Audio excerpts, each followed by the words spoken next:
আসসালামু আলাইকুম। চলে আসলাম আজকে আবার মালয় ভাষার দ্বিতীয় পর্ব নিয়ে। গত পর্বে আমরা মালয় ভাষার সর্বপ্রথম যে বিষয়টা নিয়ে আলোচনা করেছিলাম আমরা, সেটা হলো 1, 2 থেকে 6 পর্যন্ত আমরা আলোচনা করেছিলাম। আজকে দ্বিতীয় পর্ব নিয়ে আলোচনা করছি 7।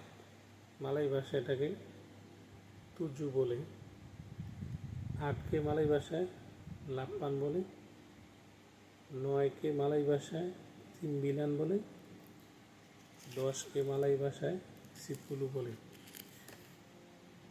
এরপর আমরা যদি আরেকটু বিষয় নিয়ে আমরা আলোচনা করি, যেমন আমি, এটাকে মালয় ভাষায় বলে সায়া।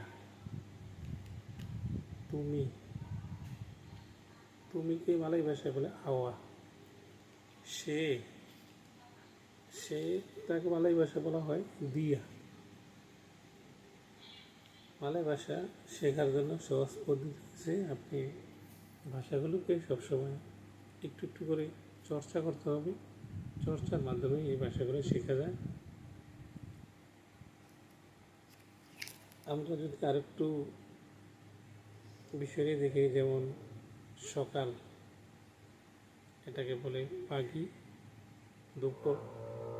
দুপুরকে মালয় ভাষায় বলে পেত্তাং। রাত্রিকে মালয় ভাষায় বলে মালাম। শুভ সকাল, এটাকে বলে সেলামাত পাগি। শুভ সন্ধ্যা অথবা শুভ দুপুর, সেটাকে বলে সেলামাত পেত্তান। আর শুভরাত্রি সেলামাত মালাম। তো আস্তে আস্তে আমরা অবশ্যই মালয় ভাষা নিয়ে আরও আলোচনা করব। পাশে থাকবেন। ধন্যবাদ সবাইকে।